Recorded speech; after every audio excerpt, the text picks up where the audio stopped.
I came here to party, I'm not gonna lie. So call up somebody, cause I ain't got the time, nah nah. Halo teman-teman, selamat datang di YouTube channel Immanuel dan Tamara. Di video kali ini saya akan membagikan informasi tentang tuberkulosis. Apa itu tuberkulosis? Tuberkulosis adalah infeksi yang disebabkan oleh bakteri Mycobacterium tuberculosis. Jadi nama bakterinya itu Mycobacterium tuberculosis ya teman-teman. Nah, kita semua sering menyebutnya dengan TBC atau TB. Tuberkulosis dapat menyerang organ apa saja. Yang pertama dan paling sering adalah organ paru, sehingga disebut namanya tuberkulosis paru atau TBC paru atau TB paru. Namun tuberkulosis ini juga bisa menyerang organ-organ lain seperti kelenjar getah bening, kulit, usus, tulang, selaput otak, dan lain-lain. Jadi tidak hanya menyerang paru saja, namun menyerang organ-organ lainnya. Di video kali ini saya akan menjelaskan tentang tuberkulosis paru. Nah, apa pencegahan dari tuberkulosis paru atau TBC paru atau TB paru? Yang pertama adalah etika batuk. Jadi batuk ataupun bersin harus punya etika, tidak bisa asal-asalan batuk saja atau asal-asalan bersin. Kemudian tidak buang dahak sembarangan.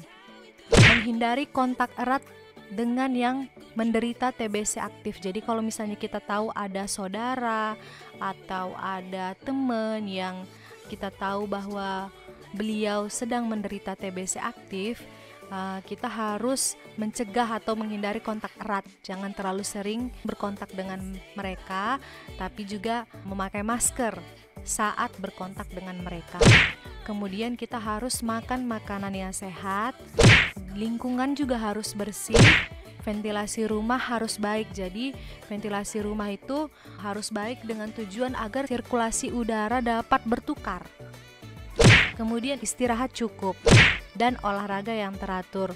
Ini semua merupakan pencegahan untuk mencegah timbulnya atau terinfeksinya kita dari kuman tuberkulosis paru. Nah, bagaimana penularan daripada tuberkulosis paru? Penularan tuberkulosis paru itu hanya melalui satu hal, yaitu melalui percikan dahak atau bersin orang yang terinfeksi. Jadi misalnya seperti gambar ini ya, orang ini menderita TBC paru. Nah, ketika dia batuk atau bersin sembarangan, tidak menggunakan etika batuk, dari percikan dahaknya atau percikan bersinnya itu akan mengeluarkan kuman Mycobacterium tuberculosis, sehingga orang-orang sekitar bisa tertular daripada kuman tersebut, terhirup. Nah, apabila orang-orang yang terhirup kuman tuberkulosis memiliki daya tahan tubuh yang rendah, dia bisa terinfeksi tuberkulosis paru. Jadi oleh sebab itu, seperti slide sebelumnya, kita bisa mencegah tuberkulosis apabila imunitas kita atau daya tahan tubuh kita baik. Nah, gejalanya apa saja? Tuberkulosis paru itu memiliki beberapa gejala, yaitu gejala parunya. Seorang yang menderita tuberkulosis paru, kemungkinan besar dia akan mengalami batuk. Batuknya itu lama, yaitu lebih dari 2 minggu. Kalau misalnya dia batuknya kurang dari 2 minggu, belum tentu dia tuberkulosis paru. Kemudian bisa juga dia mengalami batuk berdarah. Batuk berdarahnya itu bisa berupa darah yang banyak atau hanya bercak darah. Kemudian apabila sudah berat, bisa mengalami sesak nafas dan nyeri dada. Untuk gejala di luar paru, bisa terjadi nafsu makan yang menurun, kemudian berat badan yang turun, demam-demam meriang, badan lemas, dan berkeringat malam hari walaupun tanpa aktivitas dan walaupun cuacanya tidak panas. Jadi gejala-gejala ini, gejala di dalam paru maupun gejala di luar paru ini bisa dialami oleh seseorang yang terinfeksi atau terkena tuberkulosis paru. Nah, apabila teman-teman mengalami gejala-gejala tersebut, diharapkan untuk melakukan pemeriksaan ke dokter. Apa saja nanti yang akan diperiksa? Yang diperiksa yang pertama adalah gejala. Nanti akan ditanya-tanya tentang gejala yang dialami seperti yang tadi sebutkan. Kemudian nanti akan dilakukan foto ronsen dada. Nah, di foto ronsen dada ini nanti akan terlihat adanya flek atau bercak-bercak infeksi pada TBC paru. Kemudian nanti akan dilakukan pemeriksaan dahak untuk melihat apakah ada kuman Mycobacterium tuberculosis di dalam dahak si penderita. Nah, untuk pengobatannya bagaimana?